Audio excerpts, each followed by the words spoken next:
അങ്ങനെ ഞങ്ങൾ തിരുമലയിലോട്ട് പോകുവാണ്. രാവിലെ കുളിച്ച് ചായയൊക്കെ കുടിച്ച് ഭക്ഷണമൊക്കെ കഴിച്ചിട്ടാണ് കയറുന്നത്. ഈ തിരുപ്പതി റെയിൽവേ സ്റ്റേഷൻ്റെ അടുത്ത് തന്നെയാണ് ഞങ്ങൾ ലോഡ്ജ് എടുത്തിരിക്കുന്നത്. അവിടെ തന്നെയാണ് ബസ് സ്റ്റാൻഡും കേട്ടോ. ഞങ്ങളിപ്പോൾ ജീപ്പിനകത്താണ് പോകുന്നത്. ഒരാൾക്ക് 150 രൂപ വെച്ചാണ് ജീപ്പിനകത്ത്. അങ്ങനെ ഞങ്ങൾ ജീപ്പ് പിടിച്ചാണ് പോകുന്നത്. തിരുമലയിലോട്ട് പോകാൻ നിറയെ ബസ്സാണ് കേട്ടോ. പക്ഷേ ബസ്സിനകത്ത് ഭയങ്കര തിരക്ക്, വേറൊന്നുമല്ല, അതിനകത്ത് ഇരുത്തിയെ കൊണ്ടുപോകത്തുള്ളൂ, ആൾക്കാരെ നിർത്തിക്കൊണ്ട് പോകത്തില്ല. അതുകൊണ്ട് കുറച്ച് ആൾക്കാരെ ബസ്സിൽ കയറത്തുള്ളൂ. അതിൻ്റെ അനുസരിച്ച് തിരക്കും കൂടും. അപ്പോൾ ജീപ്പ് കിട്ടി ഞങ്ങൾ അങ്ങ് കയറിപ്പോകണം. പിന്നെ ഫ്രീ സർവീസ് ഉണ്ട്, അത് സമയം അറിയാത്തതുകൊണ്ട് ഞങ്ങൾ ഇതിനകത്ത് കയറി പോകുകയാണ്.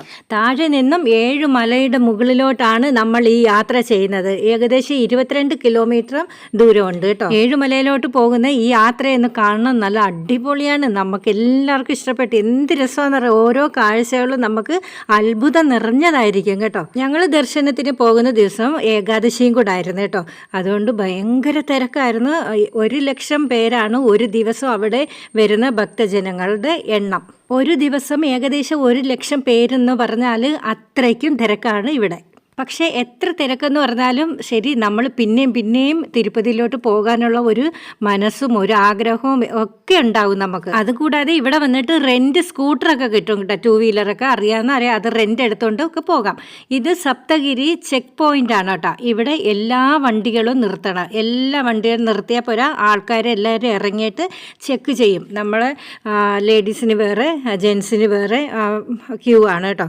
വണ്ടികളും എല്ലാം ചെക്ക് ചെയ്തിട്ട് നമ്മളെ അങ്ങോട്ട് കടത്തി വിടത്തുള്ളൂ. അത് കഴിഞ്ഞിട്ടാണ് 7 മലയിലോട്ട് നമ്മൾ കയറുന്നത്. ഇവിടുന്ന് സപ്തഗിരി ചെക്ക് പോയിന്റിൽ നിന്ന് 18 കിലോമീറ്റർ എങ്ങാണ്ടാണ് ഉള്ളത്. അപ്പോൾ ഞങ്ങൾ വണ്ടിയിൽ നിന്ന് ഇറങ്ങി ഞങ്ങൾ അങ്ങോട്ട് പോകുകയെന്ന് വെച്ചാൽ വണ്ടികൾ നിരന്ന് അങ്ങോട്ട് കിടക്കുകയാണ്. എനിക്കൊന്ന് 1/4 മണിക്കൂർ എങ്ങാണ്ട് ഞങ്ങൾ അവിടെ ഇരുന്നെന്ന് തോന്നുന്നു. അതിൽ കൂടുതൽ സമയം ഉണ്ടെന്ന് തോന്നുന്നു. ഞാൻ സമയം നോക്കിയില്ല, ഞാനൊരു ഏകദേശം പറഞ്ഞാണ് കേട്ടോ. പിന്നെ എല്ലാവരും ഇവിടെ ഫോട്ടോ എടുക്കുന്ന പോയിൻ്റാണ്. നല്ല ആ മലയും ഒക്കെ കാണാം. അതുകൊണ്ട് എല്ലാവരും ഫോട്ടോ എടുത്തിട്ട് ഇവിടെ നിന്നൊക്കെ പോകാറുള്ളൂ. അങ്ങനെ ചെക്ക് പോയിന്റിൽ നിന്ന് ഞങ്ങൾ അങ്ങോട്ട് 7 മലയിലോട്ട് കയറുകയാണ്. എല്ലാവരും ഗോവിന്ദ ഗോവിന്ദ എന്നുള്ള നാമങ്ങൾ ഉച്ചരിച്ചാണ് എല്ലാവരും വണ്ടിക്കകത്തിരിക്കുന്നത്. എവിടെ തിരിഞ്ഞാലും ഗോവിന്ദനെ വിളി, ആ നാമമാണ് കേൾക്കുന്നത് കേട്ടോ. തിരുപ്പതിയിൽ പോകാത്തവർ തീർച്ചയായും ഈ തിരുപ്പതി ഭഗവാനെ ഒന്ന് പോയി കാണണം. അവിടുത്തെ സ്ഥലങ്ങളെല്ലാം കാണണം. അവിടെ ഭയങ്കര തിരക്കാണെങ്കിലും പക്ഷെ നമ്മൾ ആ വൈകുണ്ഠത്തിൽ ഭഗവാന്റെ അടുത്ത് ചെല്ലുന്ന ഒരു തോന്നലും മനസ്സിന് സമാധാനവും സന്തോഷവും ഒക്കെയാണ്. പിന്നെയും നമ്മളത് തീർച്ചയായിട്ടും പോകും. ഞങ്ങളിത് കല്യാണോത്സവം ആയതുകൊണ്ട് പ്രത്യേകം ടിക്കറ്റ് എടുത്താണ് പോകുന്നത്. ഞങ്ങൾ സ്ഥിരം പോകുന്നത് കാനനവാസൻ എന്നൊരു പാക്കേജ് ഉണ്ട്. വേണമെങ്കിൽ ഞാൻ അടുത്ത വീഡിയോയിൽ നമ്പർ ഉൾപ്പെടെ എല്ലാം തരുന്നതാണ്. നിങ്ങൾക്ക് ഇഷ്ടമുണ്ടെങ്കിൽ അത് പോയി കണ്ട് തൊഴ, എല്ലാ സ്ഥലങ്ങളും കണ്ട് തൊഴ, നല്ല അടിപൊളിയാണ്. ആദ്യമായിട്ട് പോകുന്നവർ ഈ പാക്കേജിൽ പോകുവാണെങ്കിൽ ട്രെയിൻ ടിക്കറ്റും അമ്പലത്തിൽ കയറാനുള്ള ടിക്കറ്റും അതുപോലെ ലോഡ്ജും എല്ലാം അവർ തന്നെ നോക്കുന്നതാണ്. അതാണ് ആദ്യമേ പോകുന്നവർക്ക് നല്ലത്. ഇതാണ് അമ്പലത്തിൻ്റെ ഫ്രണ്ട് വശം. ഇവിടെയും ഫോട്ടോ എടുക്കാം. ഇവിടെ ഫോട്ടോ എടുത്തിട്ട് പിന്നെ മൊബൈൽ നമുക്ക് ഉപയോഗിക്കാൻ പറ്റത്തില്ല. മൊബൈൽ സൂക്ഷിക്കാനും ഒക്കെ അവിടെ ഒരു കൗണ്ടറുണ്ട്. അവിടെ വെച്ചിട്ട് വേണം. നമുക്ക് ഇലക്ട്രോണിക് ഐറ്റങ്ങളൊന്നും കയറ്റത്തില്ല, അതെല്ലാം കയറ്റിയിട്ടാണ് പോകുന്നത്.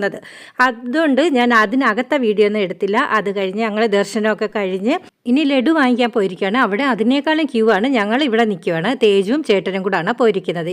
നമ്മുടെ ഈ ടിക്കറ്റ് കാണിച്ചാൽ നമുക്ക് ഫ്രീ ആയിട്ട് ലഡു കിട്ടും. അതൊക്കെ കഴിഞ്ഞിട്ട് നമ്മൾ അന്നദാനത്തിന് പോകുകയാണ്. അവിടെ ഇതിനേക്കാളും ഭയങ്കര ക്യൂ ആണ് കേട്ടോ. അങ്ങനെ അവിടെ ഞങ്ങൾ ക്യൂ നിന്ന് അന്നദാനമൊക്കെ കഴിച്ചിറങ്ങി. അന്നദാനത്തിൻ്റെയൊക്കെ വീഡിയോ അടുത്ത വീഡിയോയിൽ ഇടുന്നതാണ് കേട്ടോ.